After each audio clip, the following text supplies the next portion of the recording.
Hi, this is Jason Canio, and once again it's time for Jay's Retro Toys and Games for Friday, November 11th, 2022. And tonight we've got another great continual part of our show where we'll be looking at our featured toy that's, of course, been around since 1953. And we've covered so much history in the last two parts that tonight we'll conclude this look at this classic toy of the 1950s that is in still popularity today. Yes, we're looking at part 3 of Matchbox Cars tonight on Jay's Retro Toys and Games.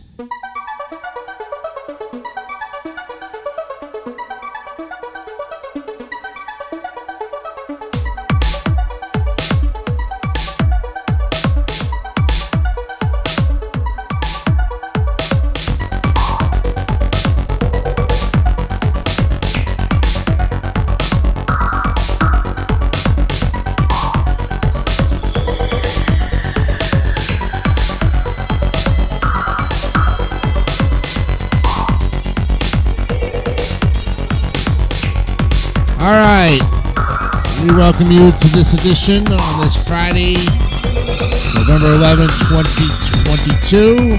I'm your host, Jason Canio, welcoming you again. Happy Veterans Day to all of you veterans out there who are celebrating a special day, which is your day today, for all the work that you did to protect us during those tough wars of the World War II, the Korean War, the Vietnam War. And if you're a veteran in general, we wish you a happy Veterans Day today. All right, talking about Matchbox Cars, and this is part 3. This is the finale of our look at this very, very classic toy of the 1950s, and it's spanning a 70-year celebration this year, actually. It's close to it. It had its, next year will mark its 70th, I think it'll make it 70 years. Let me see. This is the 69th year. Oh, boy. So we're looking, 69 years this year. Next year we'll make 70. So we're going to pick up where we left off. We're going to be looking at Matchbox Collectibles. All of our information comes from, of course, the Wikipedia, the free encyclopedia.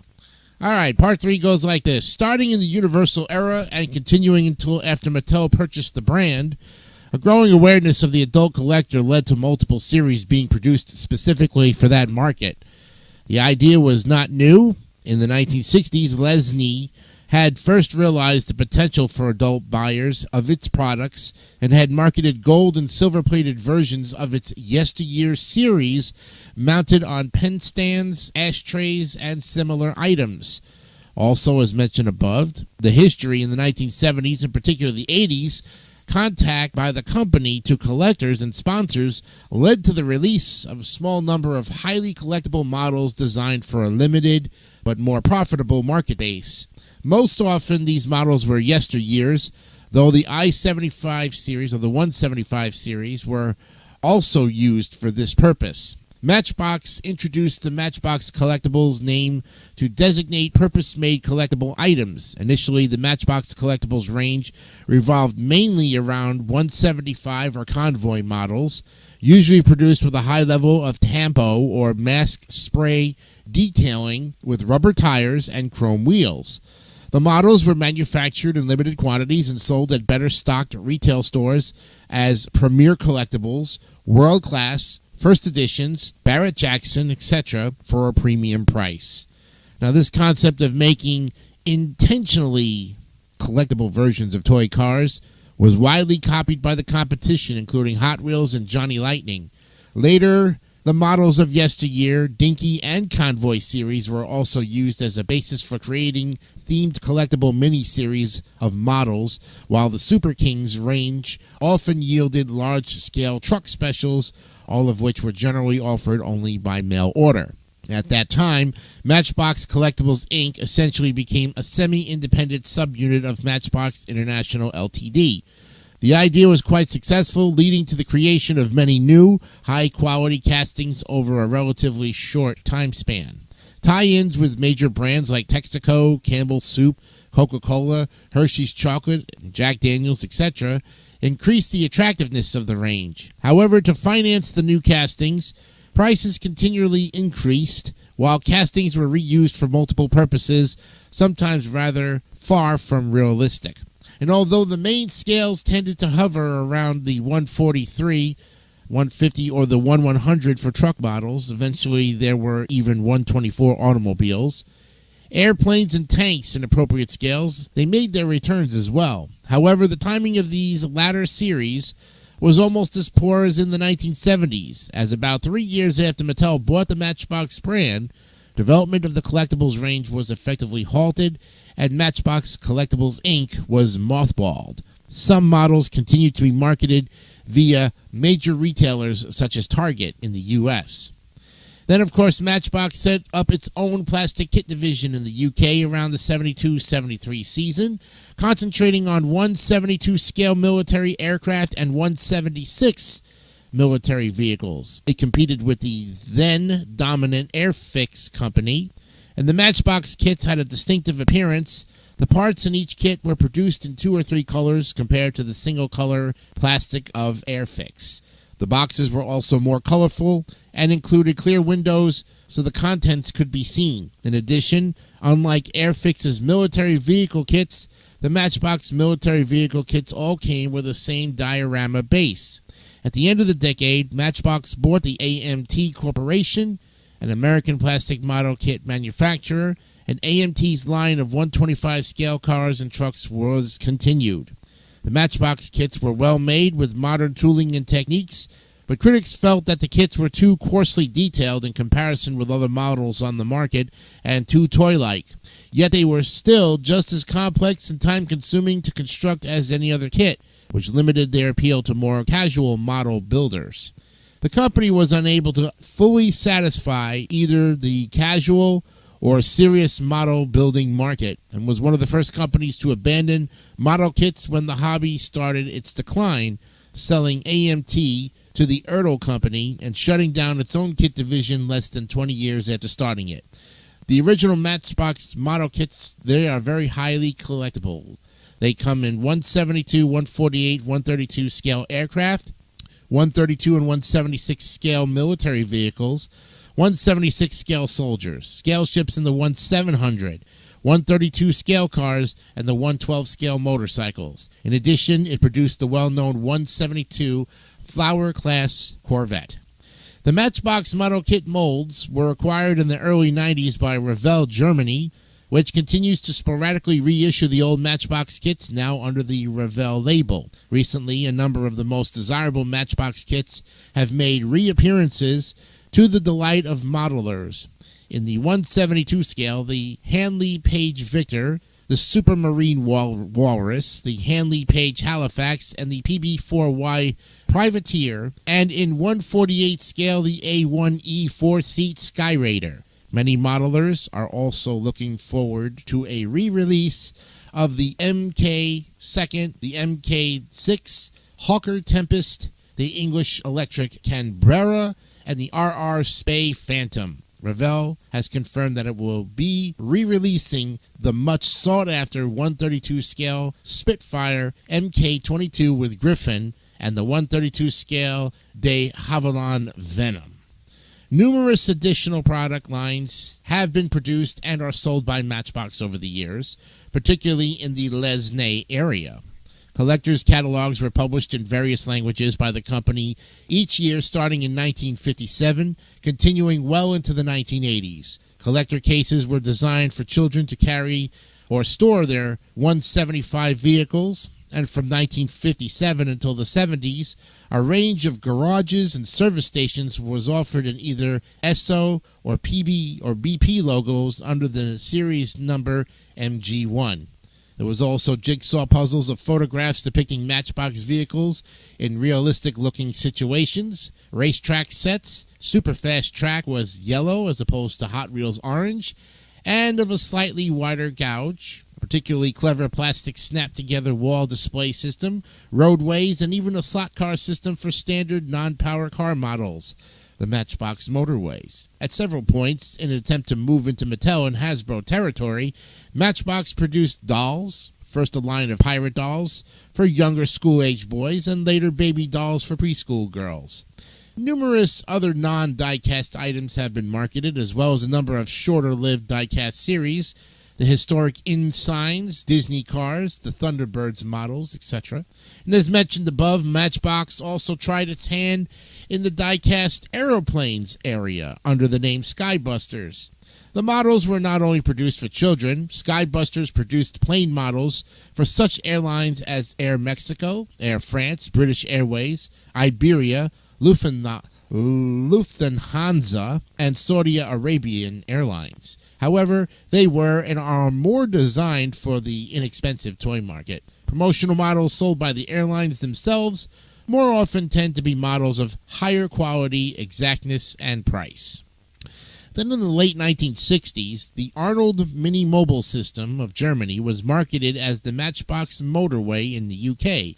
These consisted of easily assembled hard plastic track designed to look like concrete roads rather than the soft plastic of Hot Wheels and Superfast track. The system worked by means of trackside electric motors driving continuous spring loops which would run in channels. Small plastic pins could be attached to the underside of Matchbox vehicles, which would pass through the slot in the track and engage with the spring, allowing the vehicles to be pulled along. There were three main sets, M1, M2, and M3.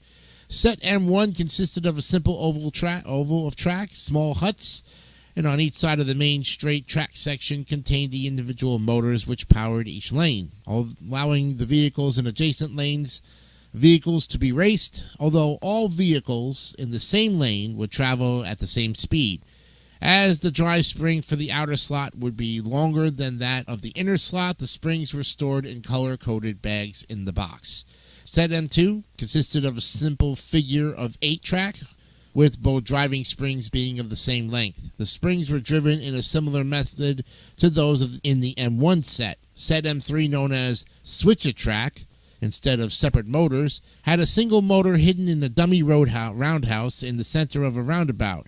Whereas Set M2 had a simple figure of 8 layout, Set M3 had a track layout consisting of 2 extended loops connected by means of the central roundabout. Each of the 4 exits from the roundabout had a rocker switch, which, through a mechanical linkage, moved small turnouts which would allow the vehicles to change path. In addition, there was a Set E2, an extension pack which could be added to Set M2, which allowed for a greater variety of track layouts.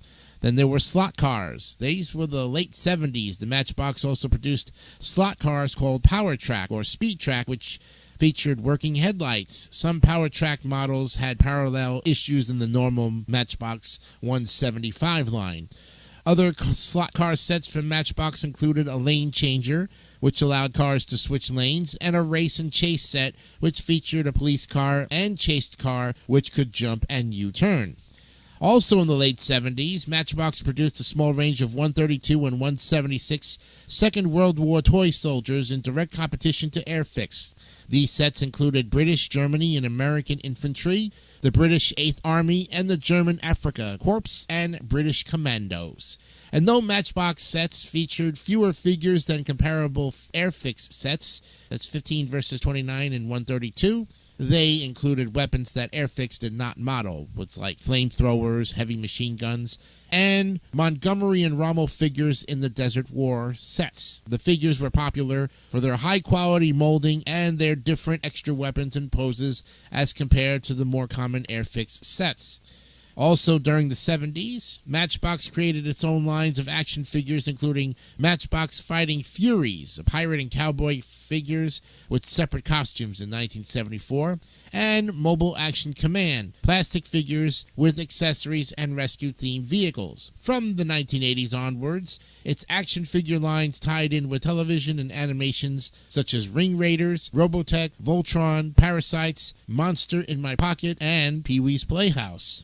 They ceased developing most of such lines when Matchbox was absorbed into Tyco, and some of the Robotech toys were later re-released by Playmates Toys under the Exo Squad line. In the 90s and early 2000s, Matchbox also published several video games that tied into the Matchbox line of model vehicles.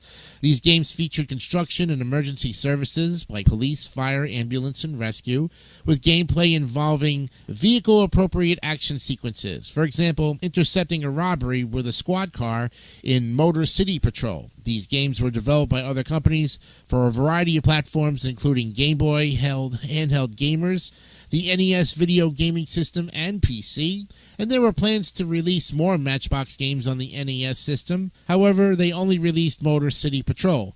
Matchbox games not released to North America included Sir Eric the Bold, which never got past prototype stage, Matchbox Racers, and Noah's Ark, only the latter being eventually released in Europe by Konami. And however, due to Nintendo's strict policies against any forms of religion in their games, it is likely that they would have faced internal controversy.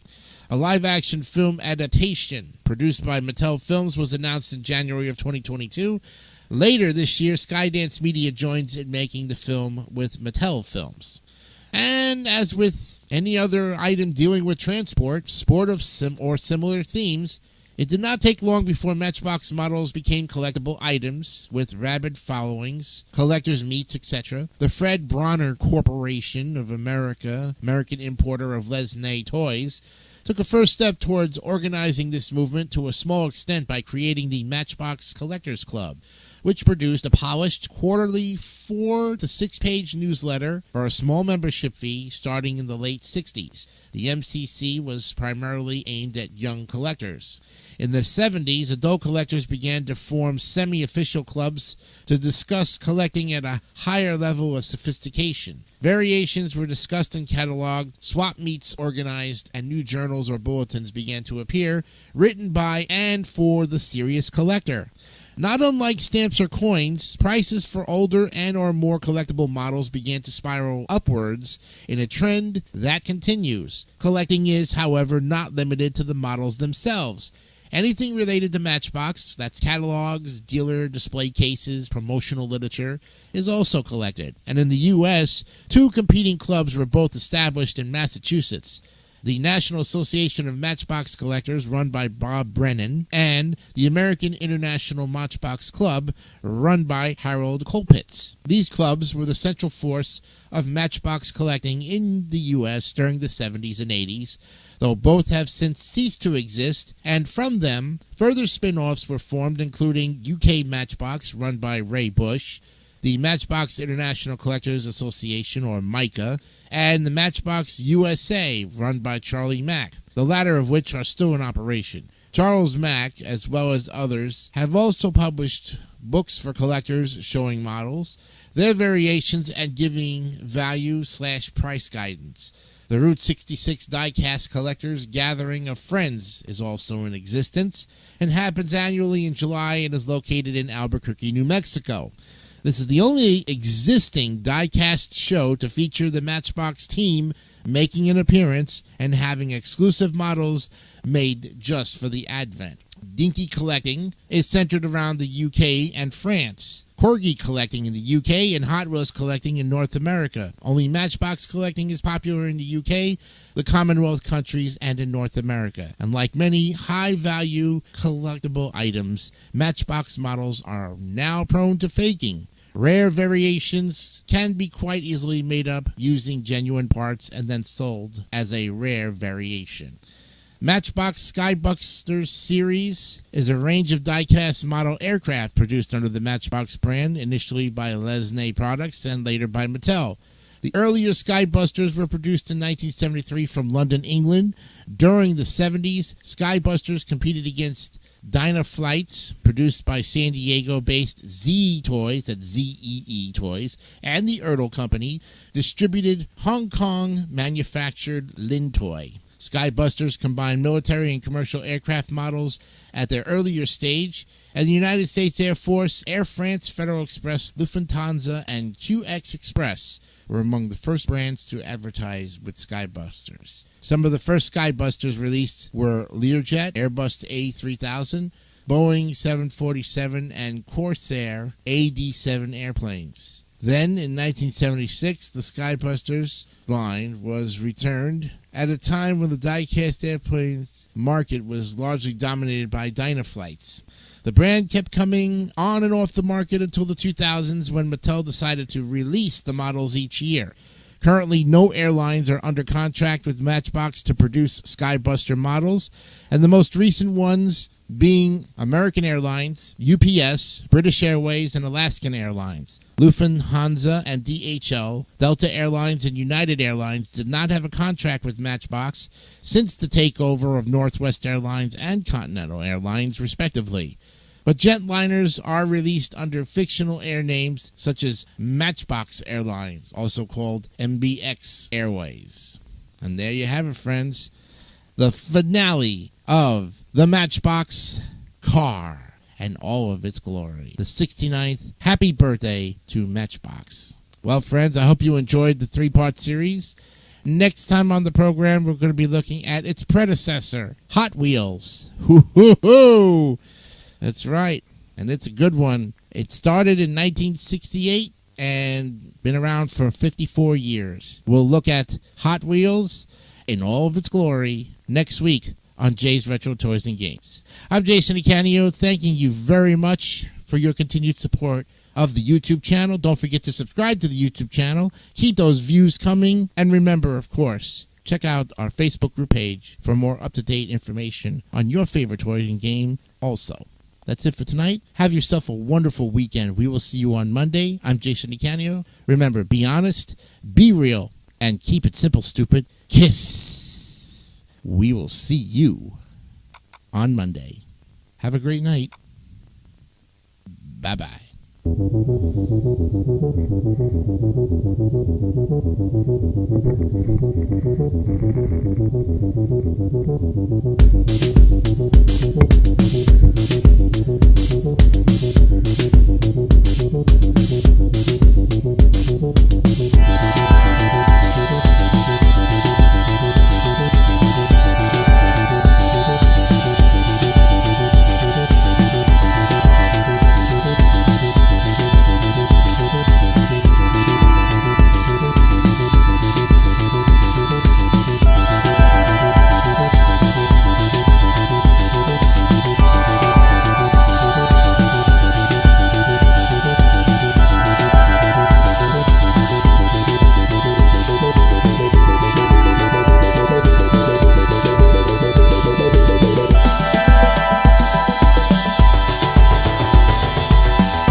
Don't forget to subscribe to the David3000 Network for great more content like this one.